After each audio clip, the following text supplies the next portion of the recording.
Welcome to Sabbath Session Podcast. Today we have Brandon Pitre. How you doing, Brandon? I'm good. I'm good. Thank you guys for having me on. It's gonna be fun. Mate, I'm gonna go straight to it, right? Before I touch on the performance you just did, the training and everything else you said, I invited you to the podcast a couple months back. You said to me you were not in the right mindset to sit out in the podcast. What happened? What was happening in your life at that time? I just want to know. Remind me specifically when, That was like just the specific month. before you bomb out. Oh, yeah. So like I Honest, didn't want to bro. get on a podcast because um with everything going on with Russ and everything like that and just everything that was even leading into that moment, I was just like super locked in and really not Mhm. wanting to talk to anyone until like I did something on the platform. And then of course like the thing that happened on the platform didn't go to plan, but I just really didn't want to say anything or speak out of emotion because if I was to get put on a podcast, I probably would have spoken out of emotion and said something I may not have wanted to say. So I was just like, chill. No, makes sense, makes sense. So this Russ situation, before we get into too many questions or go deep into it, is it sorted, right? You guys are cool. No, we're not cool.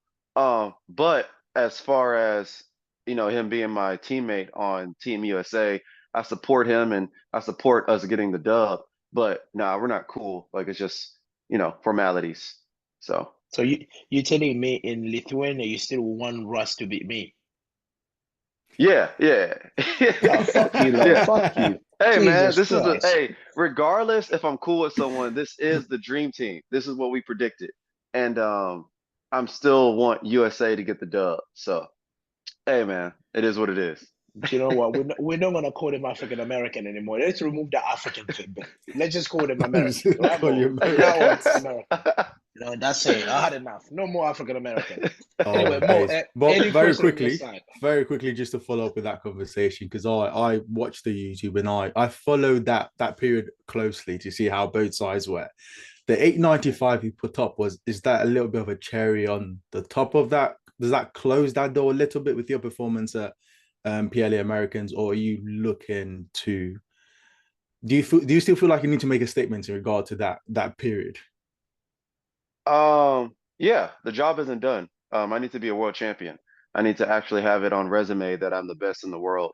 To where like you literally can't take that away from me. Because right now you could take this away from me. Like I could easily have a bad meet, and then this performance really doesn't mean much. But once I'm a world champion, I have the world record total and the world record deadlift. Um, I think that's going to be really hard to like, you know, consider me a bad athlete or consider me nothing, I would say. So. I respect that. I mean, Bad but athlete's wild. That's you, wild. you mentioned World Championship. So, Mr. Brandon Peter, there's one thing about you Americans. A few Americans I've spoken to in the past, they've said to me, the World Championship does not mean shit to them, right? So they don't Mhm. care about legacy. So on your side, what does the World Championship mean? Do you care about that legacy, or is it just are you actually coming over just because you wanted to wipe Team Flex off the map, or you actually coming over because you want to be a world champion and create a legacy? Uh, Definitely doesn't have anything to do with Team Flex. I don't really care about that. I mean, some of people on Team Flex I'm cool with. Like it's actually just him. Like I'm cool with most people on Team Flex, to be honest.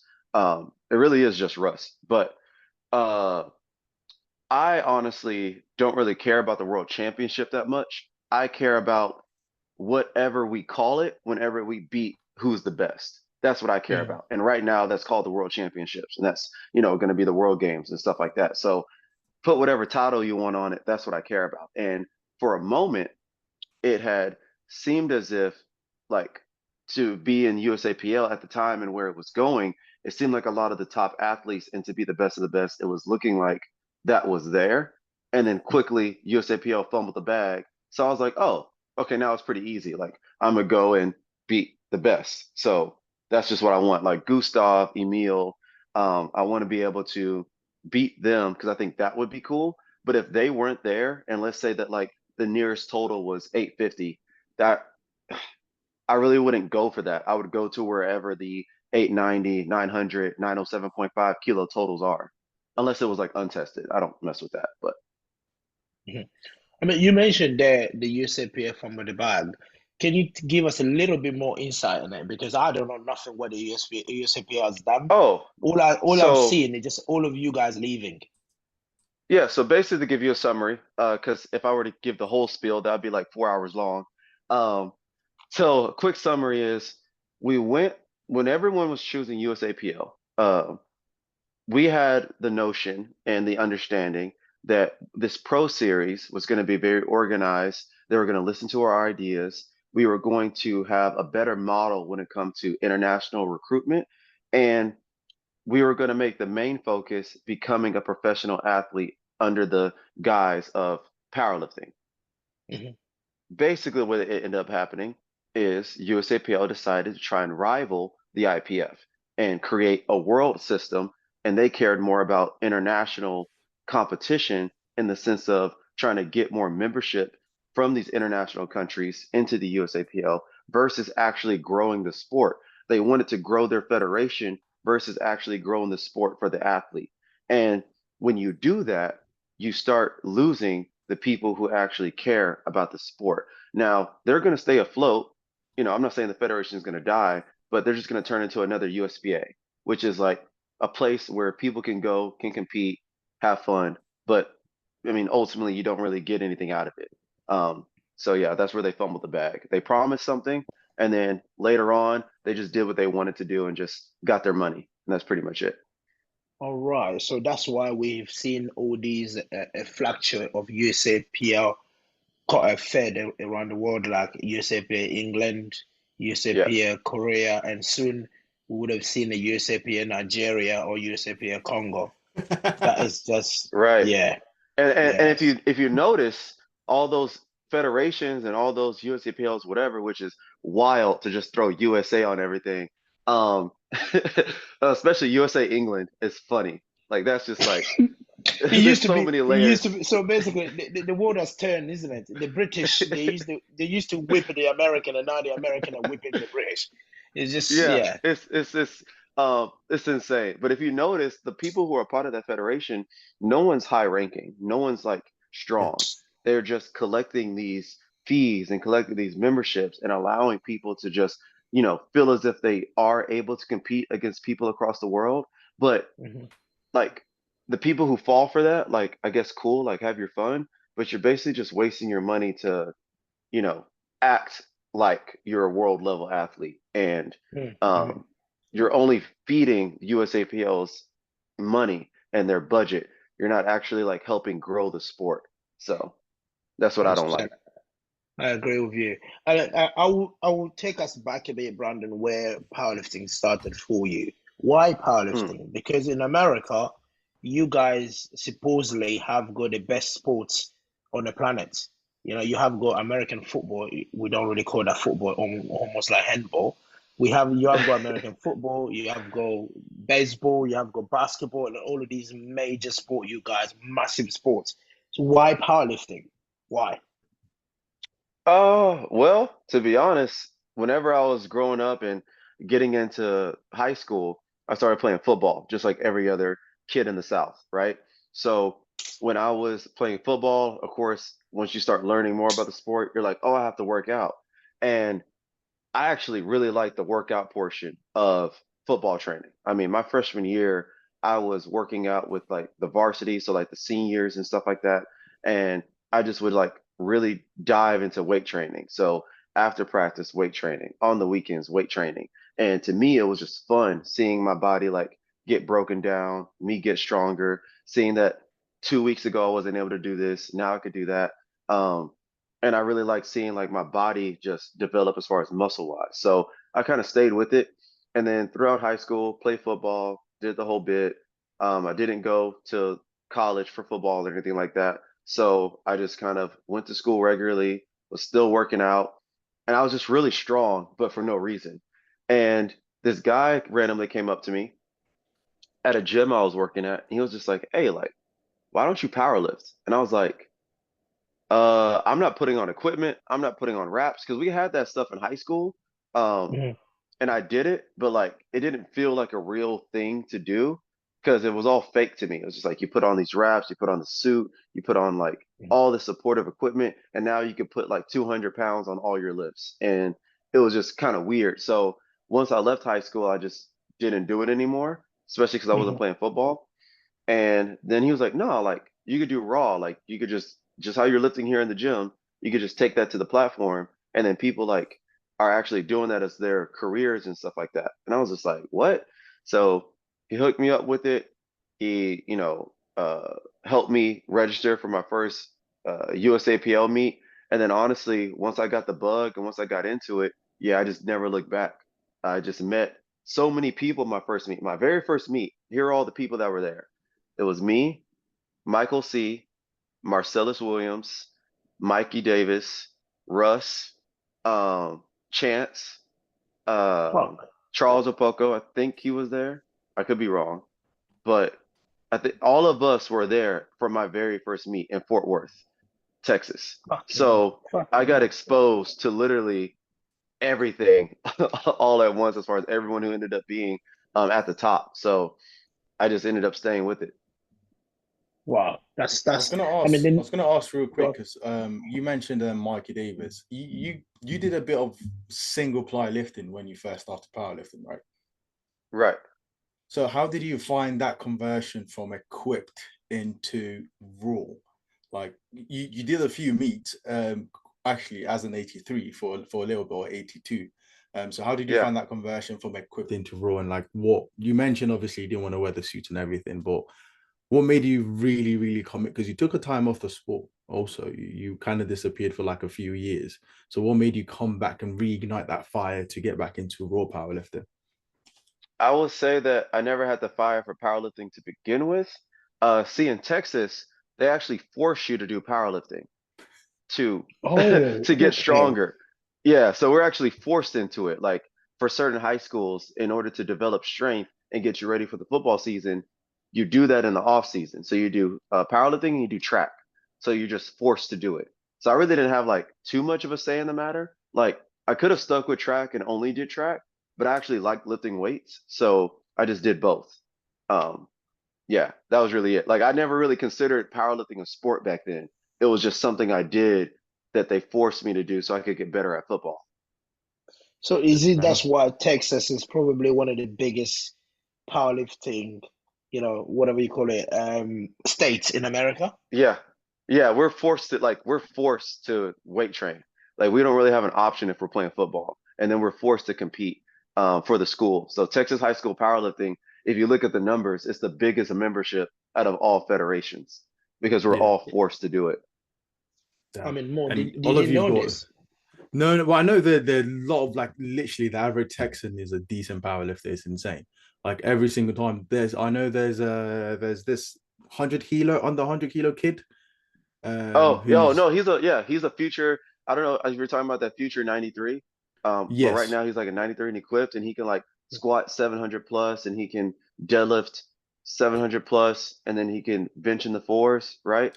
I don't Mhm. even like honestly, like the average kid just walks around as a monster. It's insane. And I think the one good thing is the American, because one thing I've always noticed about the Americans, and I think that's what makes you guys so successful on the international stage, is you all have a very good bench by the time you start powerlifting or once you've been powerlifting for a while. And I think it comes Yeah, from that, first of all, training from a young age, but also that American football. You guys love the bench press. So by the time the problem here in GB is no one knows how to bench apart from the guys who can arch really high, right? Durin's is mm. prime example. We've got a few other members of our podcast. But in America, the average American, like even your average gym goer, is almost touching 180 standard. So by the time you guys get the squat and the deadlift, you're basically monsters when you come to the IPF stage. Yeah. But it's It's very funny, impressive. it's funny because people look at my bench press and they're just like, dog, like you don't really have an arch, you're close grip, Yeah. and like, and you have long arms. Like, why is your bench press like pretty big? And I'm like, honestly, it's just because like coming out of high school, I was already bench pressing like 315, um, or I guess for y'all 142 and a half. And Yeah. I was already doing that pretty normal, and that was like normal for me, and that was actually normal for most people in high school for me. Now, mind you, it was like they were usually bigger than me, and they were able to do 142 and a half, but um, like there was definitely like two other guys my size that could also bench 142 and a half or like 150 even, and yeah, that was just us being like 16 years old. Yeah, see, that's Man. nuts because I played a bit of rugby and I remember the first time I squatted 100 and I was scared as shit. So, Oh, that's crazy. Oh, that's crazy. so it's like that I played rugby to like well I started late but I played all the way till I was 18, 19. And the S&C culture is like complete opposite. They're more skills, stamina, and then once you get to the 19s on the 23s, then they start going, okay, you need to put some muscle mass on, go and hit the gym. And you Really? guys start early and you're just slamming muscle and slabs on. So it's very impressive. I Wow. think Wow. Different cultures for sure. Yeah, now it was slowly improving. The S&C culture is growing here. So yeah. it's Okay. I changing. think it's more like, to me, I feel like even the culture here, the British culture, is almost like we're scared of strength because Mm. even, I mean, not having this African background in us, but some even family members, if you see you squatting 250, all you get is no, no, no, no, stop doing that. Stop doing that. It's not good for your knees. No, you shouldn't be doing that. Do you know what I Ah, mean? It's almost like there's no that incentive to push you, like, oh my God, you're pretty strong. Can you do a little bit more? But it's just like, oh, stop. That's all we get. yeah. You know what I mean? No, like my mom is more like when I was playing football, she wanted me to stop that because we were literally clashing into each other like titans. And when she saw me lifting weights, she's like, "That's safe in comparison to The football. out there on the football field." Fair enough. So Wow. she was fine with me. Oh wow. All I get from my parents, especially my dad, when I show him my training, he tells me to stop it. But when I compete internationally, when you have that live stream or Eurosport, as soon as my name pop up on TV, all he said, see, that's my name on TV right there. I was like, no, no, not even like that's my son, but all he said, that's my name on TV. Oh, okay. It's mental, it's crazy. He said, It's "Forget your lifting. Like my name's on TV now. Oh, Appreciate you." sometimes he doesn't even ask like, where did you place? What did you squat? All he says to his friends, see, my name was on TV. See, that Kingamo Okay. name is mine. Do you know what I mean? That's what you care about. Anyway, Brandon, bringing on to, of course, as you said, powerlifting came into your life as, of course, as you explained there, you guys started from the youngest powerlifting, and then today you are who you are. So Right. I'm just gonna touch down to that place of when before USAPL and IPF split. Where was your mind in terms of like where to go? Of course, you chose USAPL, but was it an easy decision for you to just jump to USAPL, or was it maybe influenced by something else? I would say that the first time it was pretty easy for me to stay USAPL just because Bob was staying, Ash was staying, and a lot of us were staying, and I was just like, oh, okay, like those are kind of like my competitors because at the time, like I really was trying to like just do the whole dots battle because um Mhm. at that time from Virginia Pro, I had already did 895 at not quite 93, but to me I felt I was stronger than 895, even if I was 93. So at like no one was really at that total back then. So I felt I was pretty ahead of the 93 class. So I ended up wanting to just go more on the dots battle. But after nationals in 2022, that's when it was hard for me because I had to make a decision on do I stay with USAPL and stay 90 kilos or do I go 93? And it was difficult because here in America, the system that they were using to get you to worlds or to let you be an actual contender at nationals was kind of skewed. They didn't have it quite figured out, and there wasn't a guarantee of, oh, if I go to nationals and I compete, I get to compete against cayco, Chance, and all that. I may not have been able to compete against them, and that meant that I may not actually go to worlds. I could just go to Sheffield. I mean, I could just go to nationals, do whatever total I do. I don't get a chance to compete against them, and then they go to Sheffield and they could just out total me, and then my whole switch would have been a waste. Which actually is exactly what happened. Like Chance ended up skipping, but he ended up skipping everything. But cayco ended up skipping nationals. Gavin ended up going USVI, I believe. And so none of the people that I was supposed to compete against were at nationals, and they would have just saw my total and they would have just tried to beat it. So I I wasn't necessarily like a fan of that route. And I was like, oh, I'll stick with USAPL one more year until they clear it up. And then they finally kind of cleared it up to where it made a little bit more sense for me to do it. Mm, mm. But to be fair, my friend, if you've totaled that A95 or whatever you're talking about here, I don't think they would have beaten that one anyway. I'm just being honest. I don't think that would I have think been beaten. I think cayco, I think so. The thing about cayco for me, I think that because he's usually used to being in the lead, that uh they go pretty conservative on his bench press and even Yes. on his deadlift. So I think that if cayco actually pushes, like truly pushes, he should be 900 plus and should have been 900 plus. Um, so I mean that's what I always think. I always like to think of my competitors in the best light. So and I know that they for sure go conservative on his bench press just so that way they can secure wins versus like Mhm, build up the total. mhm, mhm, So I mhm, was like, mhm, I don't know about all that. mhm. I No mean, respect. talking. I mean, talking about Kaiko, and more. I know you got a question there. I just want to ask, Brandon. Now you've got that 895, which eclipsed what Kaiko's ever done at international level or any big meet before. How does it Yeah. feel? It feels good. It feels the reason it feels good is because I was told time and time again that two things. One, I couldn't beat Kaiko going less than 9 for 9. And I was told that the Kaiko and Gavin era was among us. And I was just like, that's interesting because I'm here. And it was nice to kind of like get rid of both of those narratives at once because I went 8 for 8 conservatively and still beat Kaiko. And then I also made it to where I'm the only one going to Worlds, and I'm the only one that has a chance at Sheffield for this next year. So whether people like it or not, like I'm the face that y'all are gonna have to see. So it I feels mean, good. with your new hairstyle, I like your face already. The hairstyle you had before, I had my dad. So, Oh, yeah, this is my I call this I'm growing into 30 years old or I'm 28 and I'm about to be 29 this year and I'm just like, you know what? I'm going back to black natural hair. Like I'm just sticking with this as I mature. it's That's so fine, good. man. It's so good to go back to your roots, you know? It's really Yeah. good. Yeah.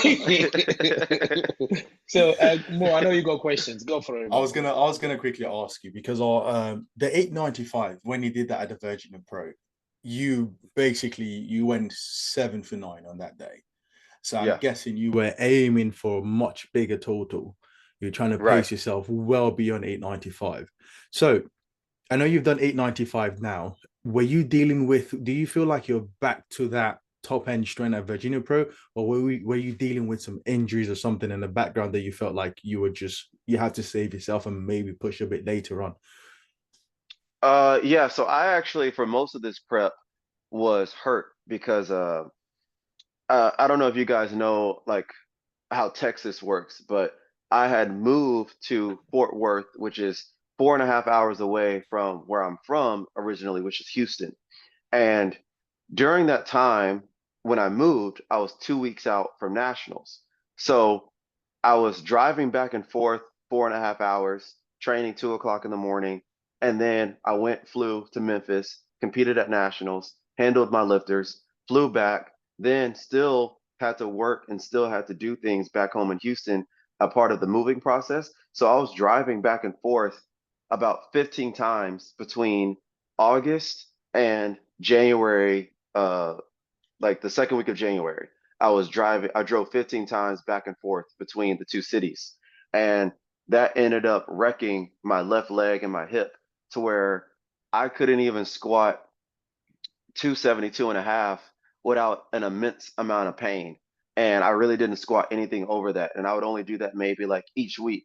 I would do a single at 272 and a half just so that way I can keep my fitness up.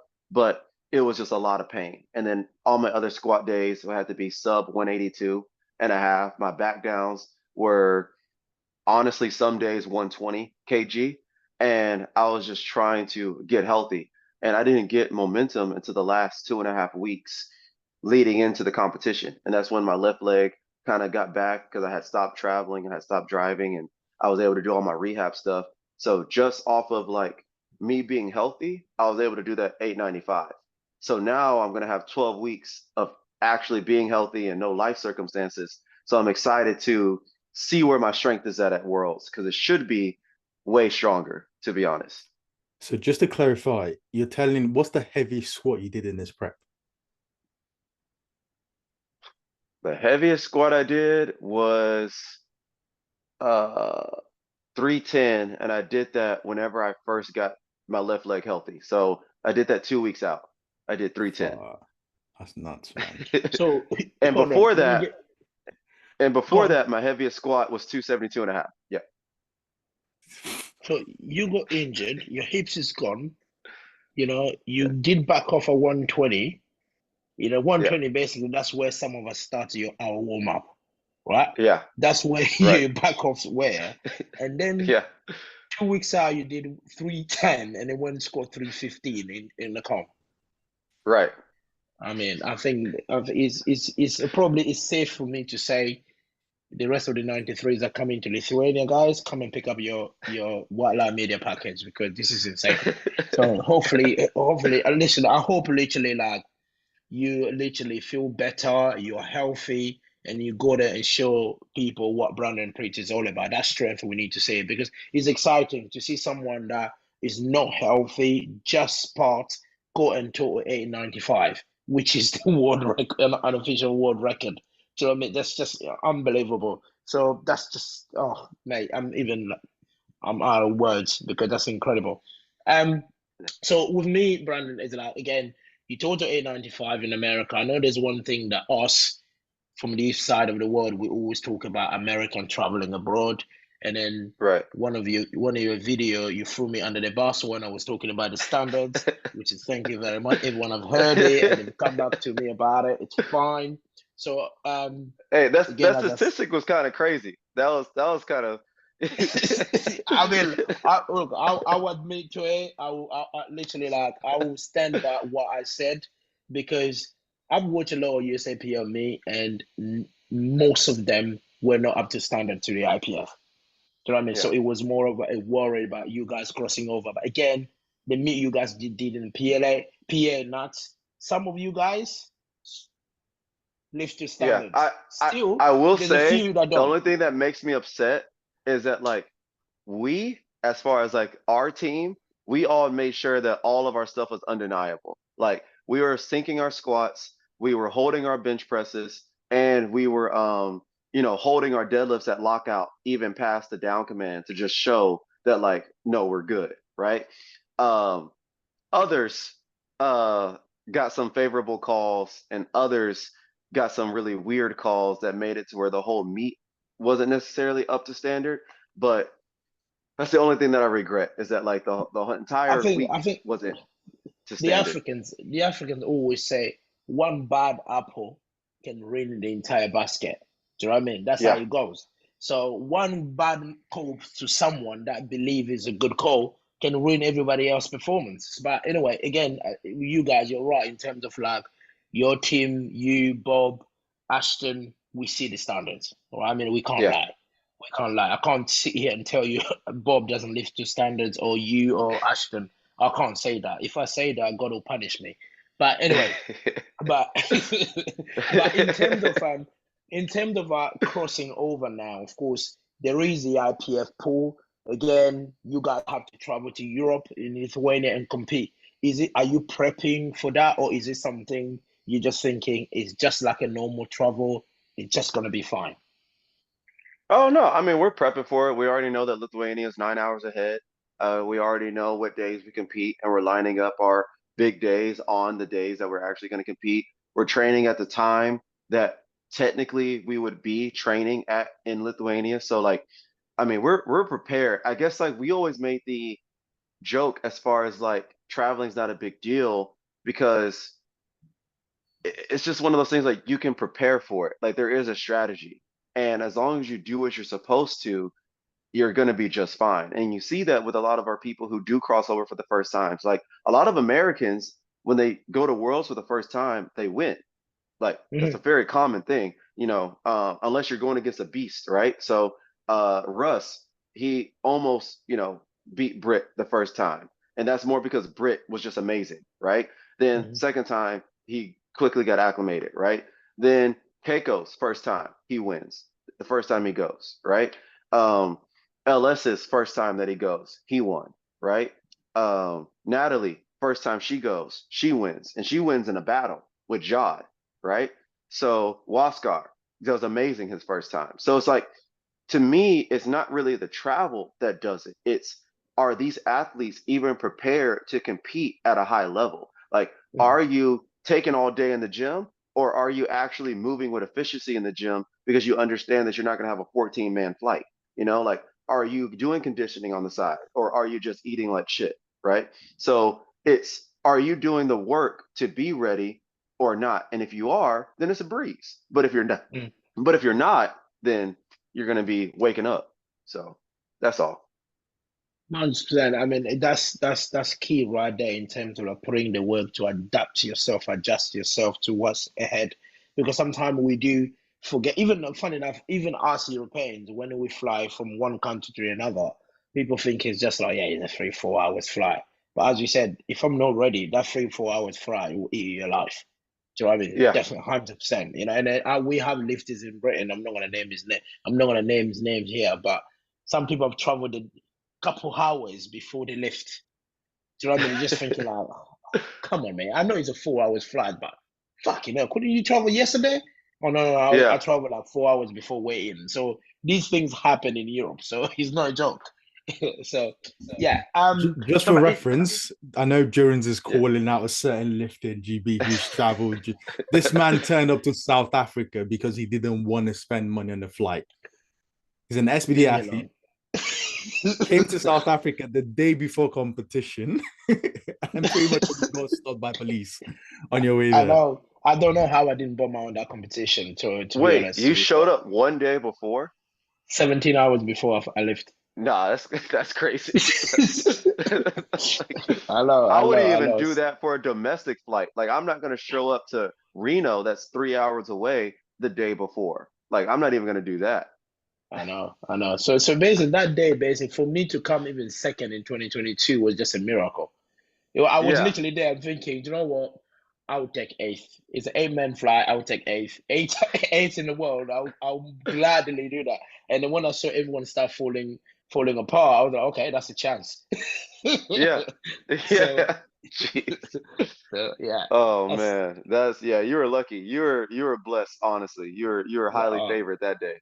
100%, 100%. So I wonder what Jones, would have Jones gone. definitely is highly favored. The man. I know. You know, I wonder what would have happened if I turned up like 3, 4 days before. So who knows? The rest is Who- history. But anyway, yeah. Now, Brandon, like you're moving to IPF. So in IPF, you mentioned big names in terms of like you going up against them, like the Gustav, the Emil. Before you even come across, have you been tracking them or looking at the training or some of the Oh competition, or yeah. is it just like you're just interested now? No, I've been watching uh so I actually been talking to Emil since 2021. Me and him are actually good social media friends. And I've been keeping up with his training and rooting for him and stuff like that. And he's been keeping up with mine. So that's like been really cool. Gustav, I've been keeping up with Gustav since 2018 because when he won Junior Worlds, I had just got into the sport, or like that was my first year getting into the sport.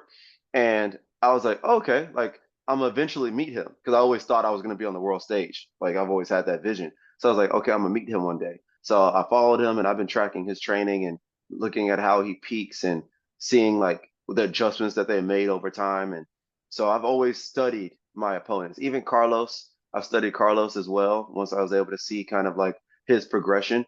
And it seems like he's consistently progressing. So he may actually be in the 890s, 900 by worlds if what he's done previously, if that still is on pace. Because the only thing missing is his bench press, really. So if he could keep adding another 10 keys to his bench press, then that's already, 897.5 or 890 something or whatever, if he could just solidify his last deadlift. So yeah, I'm keeping track of all those guys. I mean, the reason I ask for that is because a lot of you Americans, you apparently you don't consume powerlifting content. Wait, but You that's why don't. I wanted to step in here, Durance, right? Because I Oh, wanted to yeah, say there's a clear difference.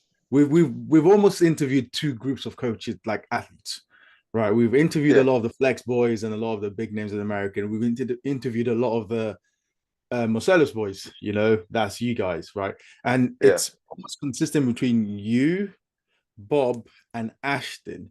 You guys actually consume powerlifting content, and you guys are not like, oh, I don't watch powerlifting, or I don't know who's in my weight class or anything. You're almost locked into the sport. You study the sport. You study who's coming up, who's there, who's number one, who compete against, and like it's a consistent thing across all three of you. I've seen so far. yeah. No, yeah, we're students of the game. Like we understand that that's what it takes to actually not only get on top, but then to stay on it and then elevate even more than what people think is possible. Because if not, you're only really rocking with like genetic potential, and then that's eventually going to fizzle out. Some people are, blessed to where it doesn't. But I mean, for the most part, eh, like you don't want just a 1 year run. Like we want like 7 or 8. Like we want like this to be here for like a long time, to where like it's only us. And the only way we can do that is by studying the game, analyzing people, coming up with strategies, and just knowing exactly what we have to do every year. So, do you believe in the fact that when one more mentioned that on the other side, that on the flex side, they don't consume powerlifting content? Do you actually believe that? Because I don't. Oh no, I think it's cap. So I think that it's cool to say you don't consume powerlifting content for whatever reason you think it's cool, but it's a lie, because most of the time that I hear that from that side, and honestly, I only really hear it from like one person. Um, and when I hear that, it's like, but everything that's going on. Like as soon as someone brings something up, you understand who that is, you understand what's going on. Like whenever it comes to something negative, like you will understand like what's going on immediately. And I'm like, that doesn't sound like someone who's not up to date with powerlifting content. That just sounds like someone who maybe hears and sees what's going on, but then tries to do other stuff, but just doesn't admit to other people that they consume powerlifting content, which I don't understand that at all. But they definitely do to me. Mo, see, I'm not the only one. You guys always give me the hard time, so I'm not the only one. Anyway, No, mo- it's cap. It's just cap. Like it's just I don't know. A lot of people cap over here, and I don't understand why. I mean, because when I hear it again, when someone is saying things like that, you just listen to them and just thinking, mate, you're lying. You're lying on your skin, bro. I can literally see it. But Yeah, it is what it is. People choose to say whatever they want to say. So in terms of powerlifting itself, I know we spoke about content here, people consuming content or not consuming content. Where do you think this sport is leading to? Because we have got different other mainstream sports, especially one of you guys in America, in your country, sports is something that is almost a religion to every child there in America. So where yeah. do you think powerlifting is sitting, or where do you think it's going? I think powerlifting is going into what bodybuilding is right now, and what bodybuilding was in the early 2000s to 2010 era, because bodybuilding is huge to where people are getting good, big paychecks. There's millionaires in bodybuilding. Bodybuilders are respected by other sport athletes. Like you have Shannon Sharp, who will, do a podcast with Phil Heath and stuff like that. But bodybuilding's never going to be like football, like bodybuilding's never going to be baseball or something like that. And because of that, I think that we're finally headed in the right direction, because we're doing all the things that can make us uh, eventually get someone who's like an Arnold or something like that, because we have powerlifters who have personalities. We're finally getting on American streaming as far as like live television. There's Hmm. already European streaming, right? Hmm. Um, and more and more the media is getting better. The influencers are actually doing a good job of making high school athletes care about powerlifting earlier on. And at this rate, companies have no choice but to understand that there's money here. And I think they're already getting wind of that. And once we get like just a real big sponsor, a part of it, it's over. And I think we're very close to landing a big sponsor on the powerlifting scene. And when we have that, it's going to be a great second golden era of powerlifting. I think we're in it right now. So, I mean, you're right in terms of like a big sponsor. We just need a big name, as you said. You know what I mean? Just a big name in Nike or Adidas or whatever. Anyone Yeah. that just find a 35-year-old man like me lifting weight in the gym thinking, oh, yeah, I can offer a sponsorship. That's it. It's done. Yeah. You know what I mean? It's done. It's done. So, I think Nike would hopefully. be the one. I mean, they released that brand, Nike Strength. So like Mhm. they're starting to make strength equipment. And I think that it's just a matter of time before we see like Nike singlets. And if you see those Nike singlets, then you're gonna see Nike barbells. It's just it's only a matter of time before Mhm. Mhm. Mhm. that's just in And, reality. and do you also think, in terms of like now, you guys in America, you had your little money mates, those tiny money mates that you guys had. We call it tiny because we have Sheffield. You guys can't just shit. Yeah. So, Yeah. so now Sheffield is here. What impact has Sheffield has had, not just in powerlifting in the world, around the world, but I'm talking about in American soul precisely. Do you think Sheffield has had an impact in powerlifting in American? Yeah, yeah. More than I thought it actually would. I knew Sheffield would have an impact on the sport, but the fact that high schoolers know what Sheffield is and that like people understand who Jesus is, like who don't really follow powerlifting at all, like they just know that think something happened at Sheffield and they know that Jesus is really, really strong. Like just the fact that that's even like news to random people is like huge for the sport because that means it broke through the wall of the niche. Because before you did something big in powerlifting, if you're in the niche of powerlifting or fitness, you would know about it. But now you have someone who's just a random teenager who happens to just kind of like be scrolling on TikTok or scrolling on social media and be like, oh, what's this thing? And then now they know about it. I think that's really cool. Yeah, I think I can second that in terms of like even in the UK, people that don't know about powerlifting, people now seeing, especially on social media, what the impact is more about not so much about how strong these lifters are, the ones that are lifting at Sheffield.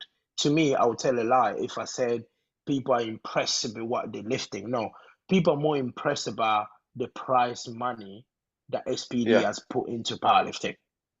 Do you know Yep. what I mean? So when that And the price money came personalities. in, yeah, when it I was came in, going I to was like, say the personalities are very important because I It's was, apologies for interrupting, but I was no, talking, no, no, you're good. no. You're good.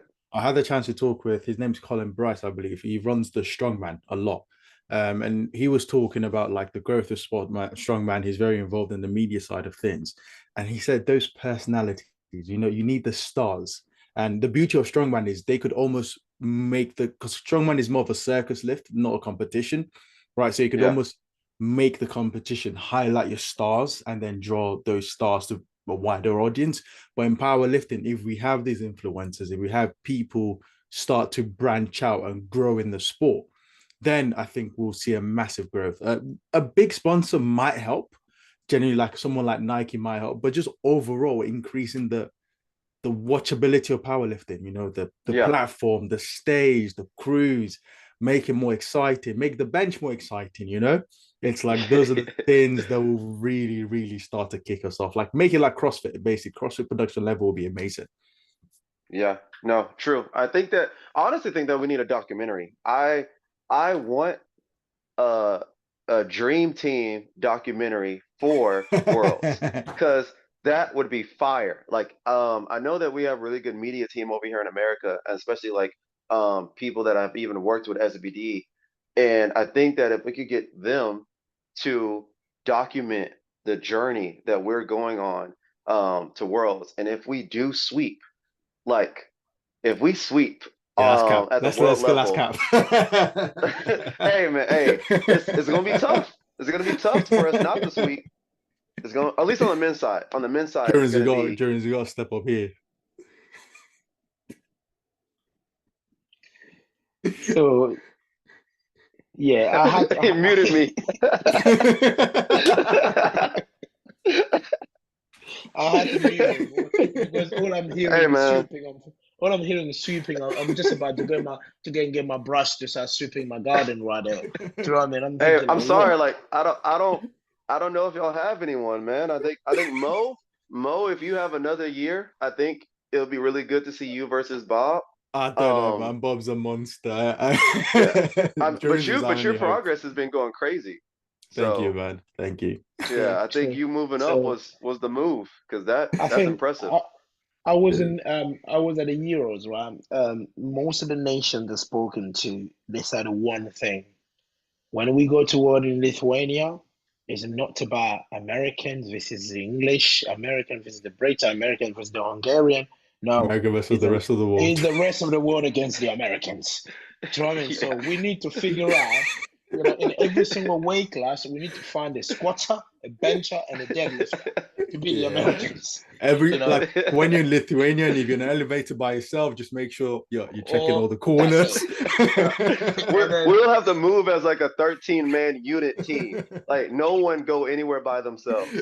100%, 100%. Literally, like what you guys are gonna get in Lithuania when you step on the platform to lift, you will see that everybody they will be like good stuff, good stuff. You'll be like, what the heck? The motherfuckers just going good stuff. What Nah, about me? it'll be Nah, good man. energy, man. It'll be good Yeah, energy. it's gonna be exciting. I mean, the team you guys are bringing, literally, the name is just incredible, and the hope for me is just that team to stick together. Because Yeah. one thing I know about Americans, there's a lot of individuality in your teams. You guys, I don't think. I mean, I was talking to Matt Gary about this one. I probably maybe I can. It's a safe space for me to say this. I don't remember an American team that were a team. I've Mhm. never seen an American team being a team. You go strong individual that come in, win world championship, make names for themselves, and they go back to America. It's all about them. You know what I mean? You've never had a team. I just hope this, as you saying, you guys are gonna sweep. I hope you sweep as a team, not as individual. Because if you do as individual, it's just gonna be sad for the sport. You know what I mean? Doing Yeah. as a I team is better. This is actually the first time that we have a shot at it. I mean, um like I know like there's a big thing with like, the flex and like craft and stuff like that or whatever, but believe it or not, like this week at Nationals, for the most part, a lot of us on Team Craft are cool with most people on Team Flex. And um, Joey and Marcellus are at a point to where they're cordial and stuff like that. And I think that that's really good for Team USA. I think that on the women's side, a lot of the women that made it are, we're all really cool and we're all really close. And I'm really close with a lot of my teammates and team members. So I think that this is the first time that like we're all like in this boat together. Um, Mhm. and I think even if we have differences, like this is the one time that at least for this moment in time we can put that to the side just for the greater good of just being a solid USA unit. And Mhm. yeah, I'm It'll excited be for it. it'll be great. It'll be great to see all of you guys being there on every single day when your team member is lifting because we never had that in the past. In the past, we'd be like, "Where are the Americans? Oh, they went on a tour. They went for a walk. Hang on, you have got your guy on the platform crying for support, and you're just going for a walk or a beer. Doesn't make sense. But anyway, hopefully, Oh yeah, you no, guys we are gonna can't have have more of that. that unity. Yeah, otherwise, Yeah. the Brits, we might not sweep, but we're gonna beat you in team unity. You don't want that. You don't want the Brits to do that again. So, Link our hands in sadness. But like Jones like to say, come and collect your white light media package. We'll all go together to collect our white light media oh, package. 100%, 100% with our participation medals. Do you know what I mean? So yeah. Um, again, Brandon, I know Sheffield has had an impact in American powerlifting. It's had an impact around the world. But what impact has Sheffield has had on yourself in terms of like just you, Brandon Peter, with your powerlifting career? Sheffield let me know that we actually are headed somewhere. That this isn't just for like, for nothing. For a long time, it was one of these things where you're working hard, you're trying to be a good powerlifter, you're trying to, make what you're doing mean something to your family, right? Because it's just like, why do you lift these weights if you're not even going to get paid, or you have to still work and do a coaching job, or you have to, do all these regular 9 to 5 jobs even, and you're just doing this on the side. Like, why? Like, what's the point? Sheffield made it to where, like, hey, this is the point. Like, look at where this money is going. Look at where the sport is going. Like, I can actually, win this, or even if I get second, it's like I can get enough money to invest into a property. I can get enough money to invest into this. Like, I can actually change my life because of what I did in the sport, and it means something now, and it's only going to get better.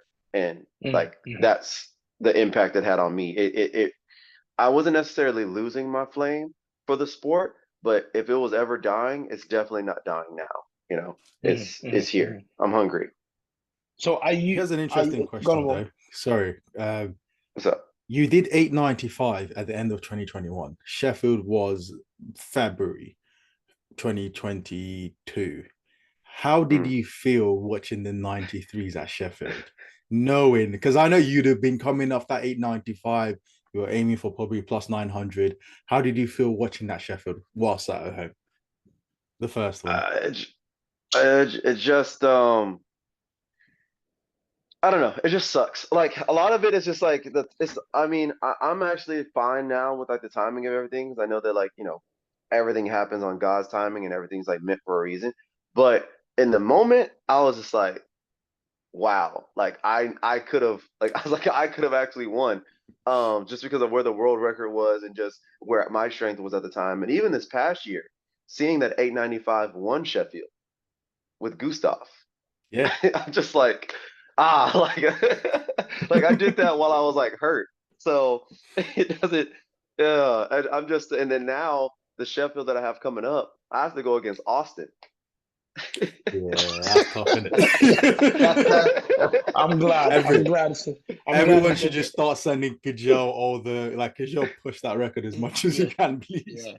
So I'm trying to otherwise, get as many I'm trying to just get my total record paycheck, the deadlift record paycheck, and get that second place. That's what I'm trying to do. Men say second place. Austin will love this when he listens to this. Oh, Hey, goodness. listen, I know what I'm capable of, but Austin's about to total like 35, 40 kg more than the world record. Hey, like, Austin, it's But just that Austin would have to mess up in order for me to win.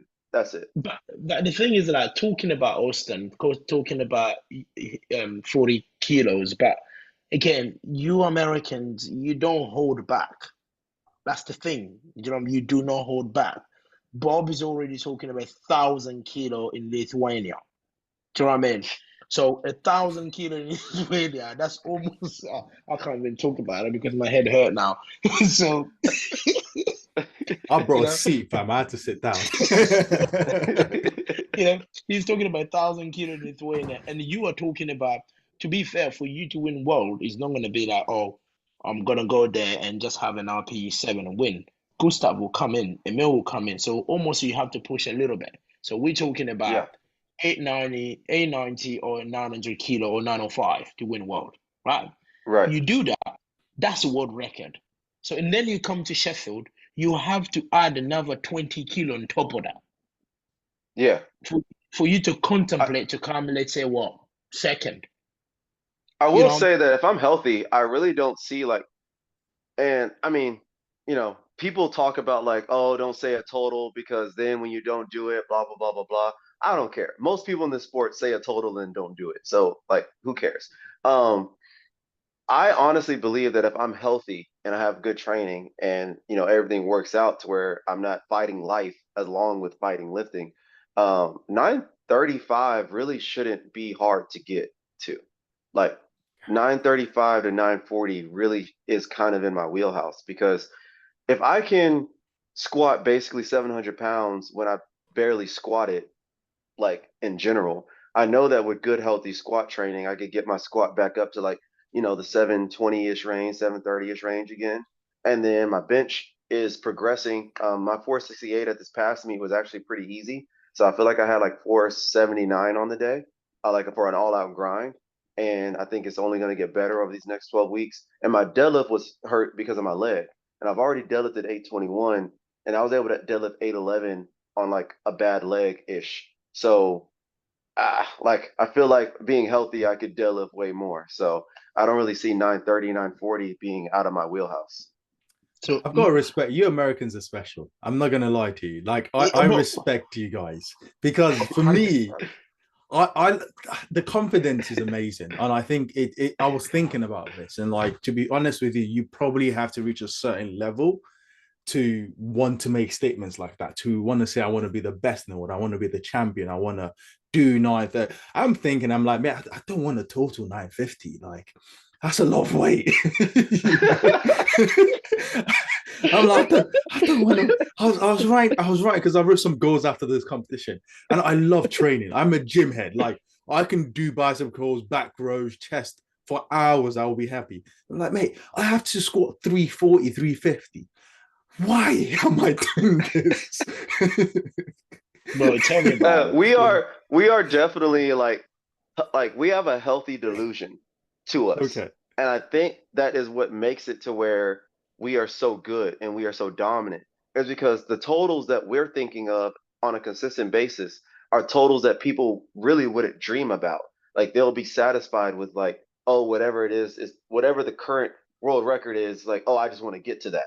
It's Yeah. like, no, like we're thinking about actual human potential. Like Austin, like he couldn't get to where he is thinking rationally.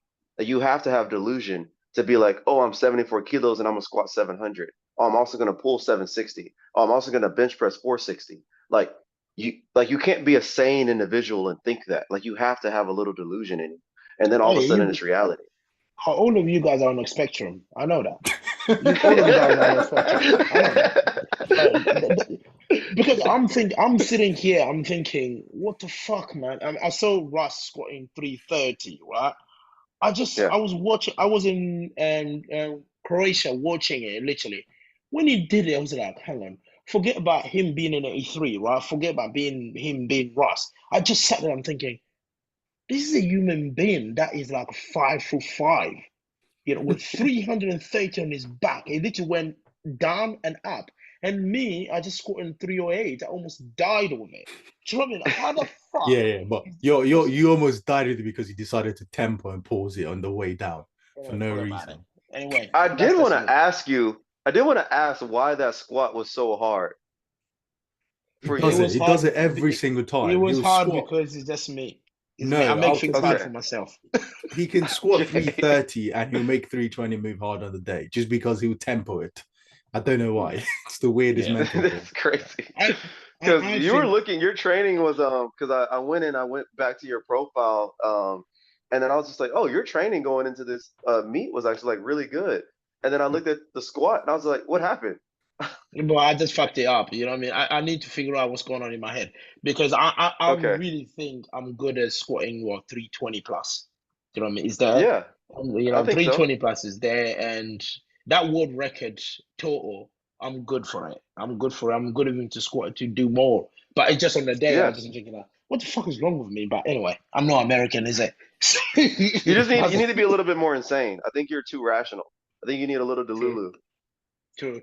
I need to get to that spectrum side. Maybe I'm gonna Yeah. score more. Who knows? But yeah, I mean, going back to what you guys said, the Americans have got these dreams and these big numbers. You're talking about 935, 940 for yourself, leading to probably you could say Sheffield right next year, Yeah. 950, 935, 940. But a world, right? My question Mm. was a world.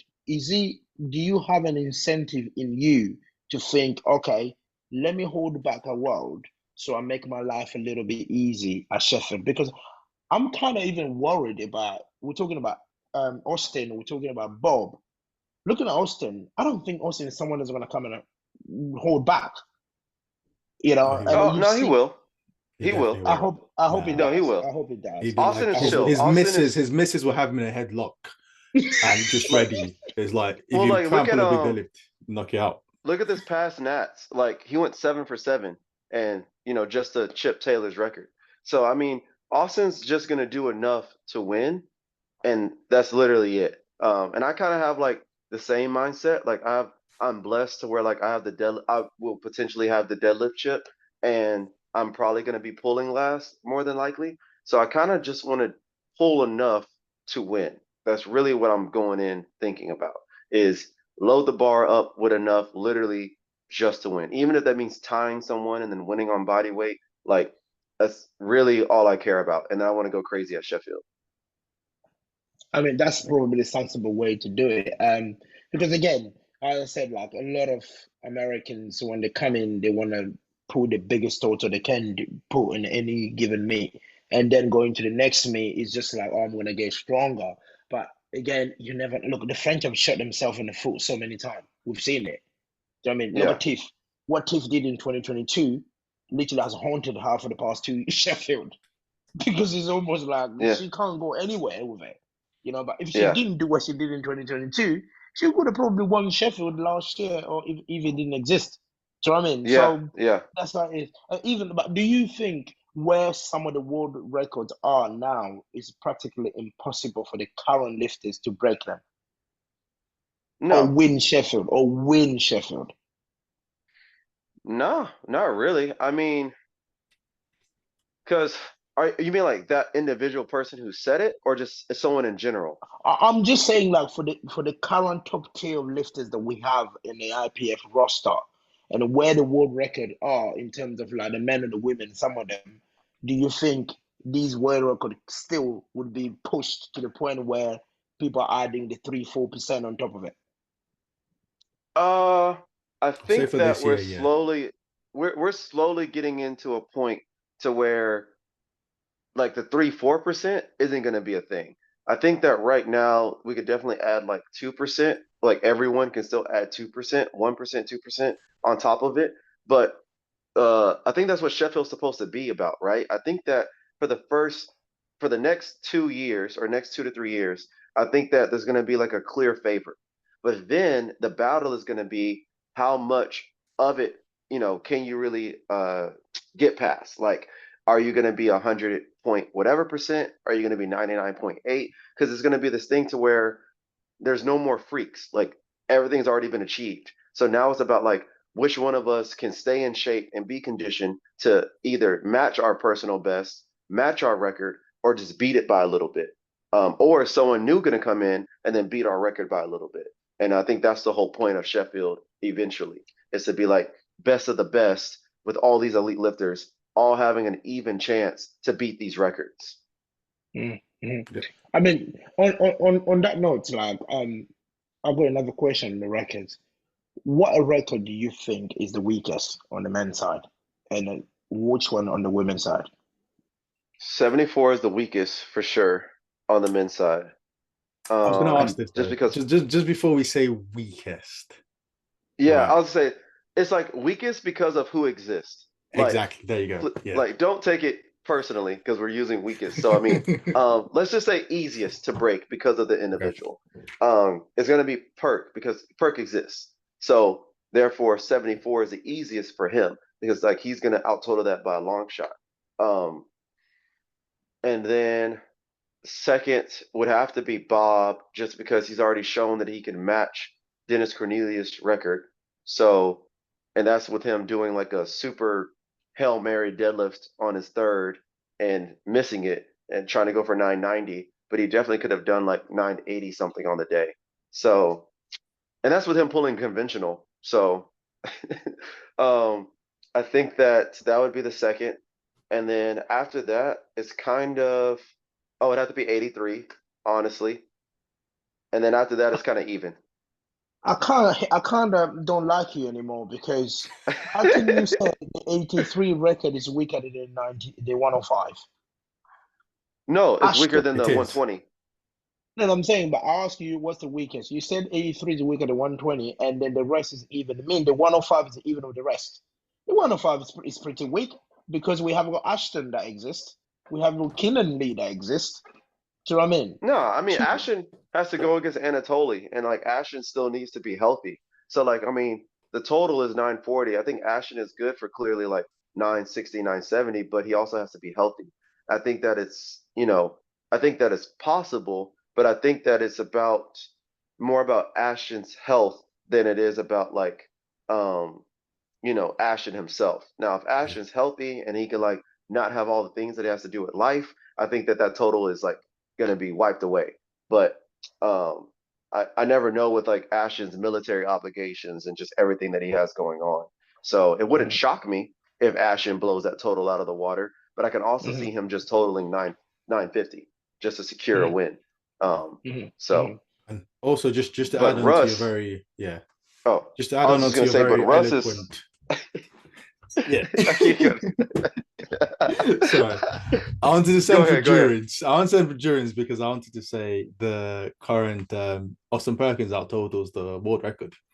So if you're out totaled by a lower weight class, your world record automatically is weaker. So unfortunately, I don't you're even know the what you're bottom. talking about. Anyway, Brandon, go, go, Yeah, go, that go, is go. true. I will say that like y'all are still trying to beat a total that someone a weight class below did, Yeah, which is yeah. kind of crazy. What are you trying to say? Like, don't say crazy. Just say that you guys kind of weak, which is understandable. It's fine. I admit it's fine. No, We're still no, it's kind trying. of crazy. It's kind of crazy. We're still trying. You see, Russ. See, this is why. Listen, Russ. If you're gonna listen to this, you should have just told like 896.5. Please, you should have done that. Yeah, because I know Yeah, you're the only one that yeah. has the strength to get to those numbers. All these pancast 93 won't be talking to us like that. But anyway, going on about, you said, of course, we talk about the weakest, and now what total do you think, world record do you think is the strongest or the hardest to beat? The hardest would probably be Waskar and the 59s, just because of that total that was set by someone that popped, and I don't understand why that total even exists. But um, yeah, I'd have to say Waskar would probably be the hardest because that's just like a really high total at 59. He finally just got the Sheffield qualification total, but he's still a little bit away from the actual world record total. That's going to be really hard to surpass. Then I would have to say 93s, Come honestly. on, Well, it's between how can nine. you say 93? You did that with a lift. That can't be hard.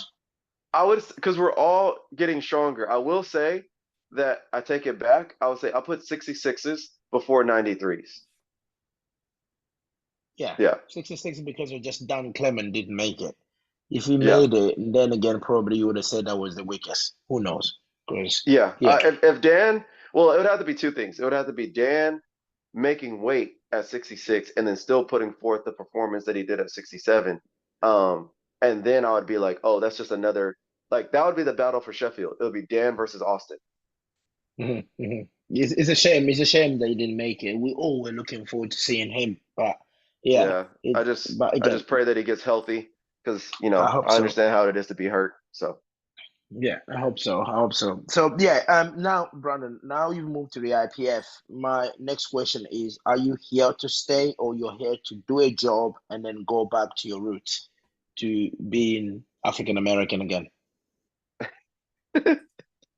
um yeah, I'm here to stay. I'm not planning on going back to any other federation just because this is where the future of the sport is and this is where all the fun is. So yeah, I don't really care about whatever money they can even bring up because it's just not going to even equate to what Sheffield has, and it doesn't equate to the opportunities that are on this side. So yeah, I'm here to stay.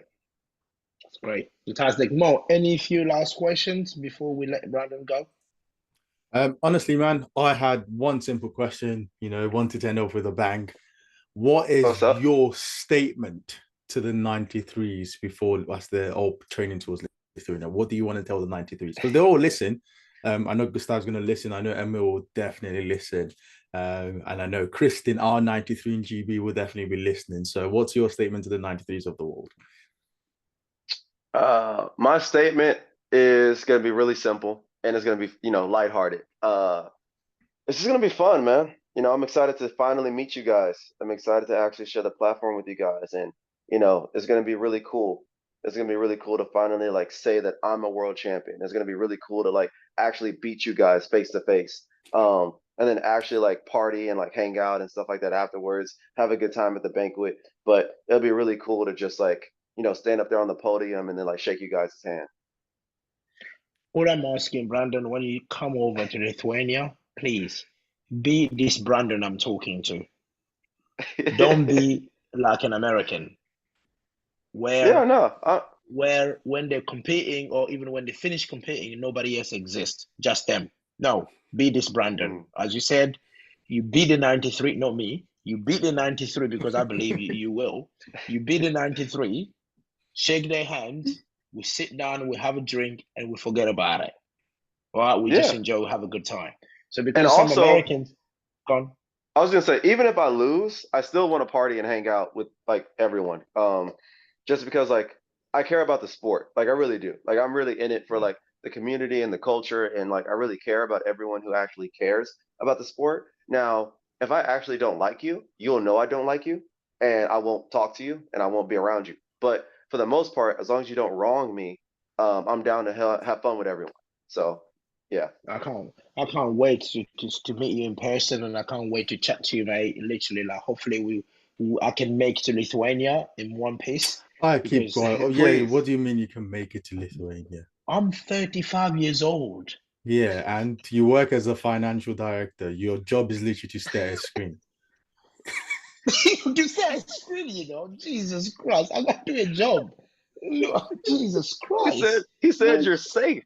Like you live a safe life. You live a comfortable lifestyle. it's not that comfortable. Anyway, don't listen to Mo. Mo always talk like that. It's not that comfortable. But anyway, yeah, Lithuania is going to be interesting because I believe Lithuania will be probably one of the most competitive world championship we ever had. Not just the Yeah, fact that the Americans are coming in with almost an A team. It's just about the rest of the world as well. They're almost, you know, putting the work in and catching up to where the standard should be. You know what I mean? right. So again, we mentioned American sweeping the field in terms of winning all the weight classes left, right, and center. But I believe we will see some upset in Lithuania. I really believe that, and because almost like it's Jesus' speech just added something into someone everybody's training. Right? I'm And gonna Brandon, say it was. I was just gonna say like when he did that, I was hyped, but then I was just like, oh, this world is gonna be different. Like all oh, of y'all are gonna be gunning for our heads, cause May, I know that y'all heard that, and I know that like all the international people, heard that. I'm like, yeah, this is gonna I, be different. I was in, again, I'm telling you, I was in Croatia. I spoke to the Europeans. I spoke even, fun enough, I spoke to the national team coaches. Everybody, they're saying one thing. They were like, guys, go to training. Even if you need me to help you with your coaching, even if I don't coach you, reach out. Yeah, yeah, So yeah. basically, we're going to the European and the rest of the world. We're going to the point where if you're so strong, you don't have a coach, another coach that has a little bit of knowledge come to you say, look, you don't need to pay me. I will just help you to beat the Americans. Because of that speech, which is I love, because in sports, you need that, because some Yeah, people, I'm not going to lie to you, they were going to lead into this world, and looking at the American team, is already, some people were already defeated. I'm not going to lie to you. You look at the American team, you're thinking, fuck me, mate. This team is going to embarrass the rest of the world. But after Jesus did that speech, I kid you not, the fear just disappeared.